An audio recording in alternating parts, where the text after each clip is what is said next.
Laura tinha 2 cachorrinhos, Rex, o mais esperto, e Fred, mais tranquilo. Ambos eram carinhosos e adoravam receber visitas. Certo dia, o pai de Laura foi tirar o carro da garagem. Rex viu o portão aberto e rapidamente fugiu. Num piscar de olhos, ele foi atropelado. Olá, aqui é Felipe Machado, e este é o Seja um Cristão Melhor. Este vídeo faz parte da série Respeite Minha História, onde vamos tratar de assuntos bem delicados, como expliquei no outro vídeo, sempre com esclarecimento bíblico. Hoje vamos falar da eutanásia. Eutanásia significa a boa morte. Rex sobreviveu ao atropelamento. Foi levado ao veterinário e, quase sem chances de sobreviver, ele indicou que sacrificassem. Fred nunca fugiu, mas quando Laura já era adolescente, ele tinha perdido a visão, os dentes e caminhava com dificuldades. Nas duas situações, Laura e seus pais decidiram acabar com o sofrimento dos animais e dar a eles uma boa morte, ou uma morte sem dor. Talvez sacrificar animais da cidade e principalmente do campo para alimento, acidentes ou velhice seja normal. E quando se trata de pessoas, o que a Bíblia nos ensina? O Senhor é quem tira a vida e a dá, faz descer a sepultura e faz subir. Quando existe uma situação de escolher de forma racional entre a vida e a morte, a Bíblia prioriza a vida. O mandamento é claro, não matarás, ou no original, não assassinarás. Hoje vou contar 3 histórias reais que devemos respeitar as decisões tomadas. Mas antes, para ficar mais claro, me deixe explicar as 3 formas que podem proceder os médicos. Essas decisões podem ser tomadas com o paciente consciente ou inconsciente, agindo de forma direta ou indireta. A forma direta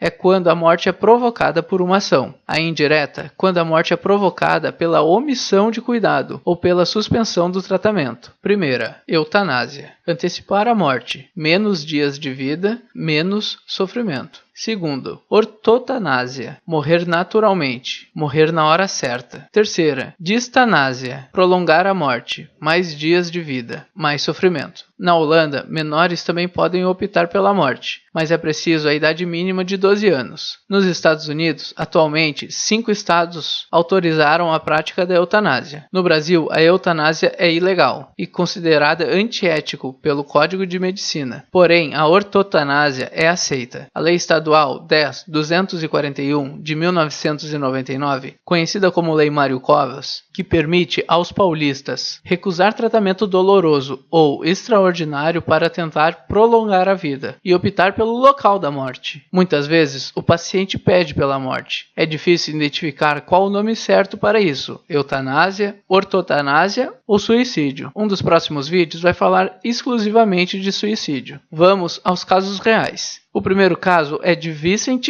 Humbert. O francês sofreu um grave acidente automobilístico quando tinha 19 anos, no dia 24 de 9 de 2000. Vicente ficou tetraplégico, mudo e cego, e só conseguia movimentar um de seus dedos polegares, com o qual se comunicava com sua mãe. Com a ajuda de um jornalista, chegou a escrever uma carta ao presidente do país, solicitando o direito de morrer. Porém, na França, é proibido a eutanásia. Em 2003, escreveu o livro Eu lhe peço o direito de morrer, no qual dizia: eu nunca verei esse livro, porque morri em 24 de setembro de 2000. Desde aquele dia eu não vivo. Me fazem viver. Sou mantido vivo. Para quem? Para quê? Eu não sei. Tudo que eu sei é que sou um morto-vivo, que nunca desejei essa falsa morte. No dia posterior ao lançamento do livro, a sua mãe, Marie Humbert, administrou uma alta dose de medicamento, que levou à morte dele. Ela foi presa e aguarda julgamento em liberdade. Segundo caso, Alfie Evans. Hoje, Alfie tem 1 ano e 7 meses. Sofre de uma doença ainda não diagnosticada, degenerativa, e vive hoje em estado semi-vegetativo. Neste momento, o bebê está internado num hospital na Inglaterra, que deseja desligar o respirador artificial, pois alega que mantê-lo assim é cruel, injusto e desumano. Os pais batalham judicialmente para manter seu filho vivo. Uma das juízas falou na primeira audiência de apelação: para ser justo com os pais que estão esperando, deveria deixar claro desde o princípio que o pedido foi rejeitado. A luta dos pais é que, sem um diagnóstico 100% da doença, não deve ser desligado os aparelhos e não dado chance de o bebê receber tratamento em outro hospital. O Vaticano se manifestou a respeito de Alfie e ofereceu seu hospital pediátrico em Roma, que fosse investigado por uma nova levava à junta médica a doença dele. Porém, o hospital que está no Reino Unido não permite que o bebê seja transportado, pois pode não resistir à viagem, pode gerar mais sofrimento para o bebê. A declaração do pai de Alf é: nesse momento, Alf não está pronto e nem nós estamos prontos para deixá-lo morrer. Hoje podemos acompanhar este caso nos jornais da Europa. Terceiro caso, Teresa Marie Schindler Schiavo, conhecida como Terry Schiavo. Ela teve uma parada cardíaca e ficou 5 minutos sem fluxo sanguíneo cerebral e acabou ficando num estado vegetativo. E permaneceu assim durante 15 anos. E durante esse período aconteceu uma grande batalha judicial. Michael Schiavo era a favor da prática da eutanásia passiva em sua esposa. Era uma luta diária com os seus cuidados. Porém, os pais de Terry, Mary e Bob eram católicos e eram totalmente contra a desligar a sonda de alimentação. Diziam que era um homicídio. Como decidir entre a má escolha ou a pior escolha? Não estou aqui defendendo nenhum lado. Apenas desejo refletirmos junto na dificuldade de todos os lados. Deus diz que é dono da vida e da morte. Agora reflita. E acima de tudo, não julgue alguém que passou por situação parecida e tomou uma atitude diferente daquela que você optou como correta. E não se esqueça, seja um cristão melhor. Respeite minha história.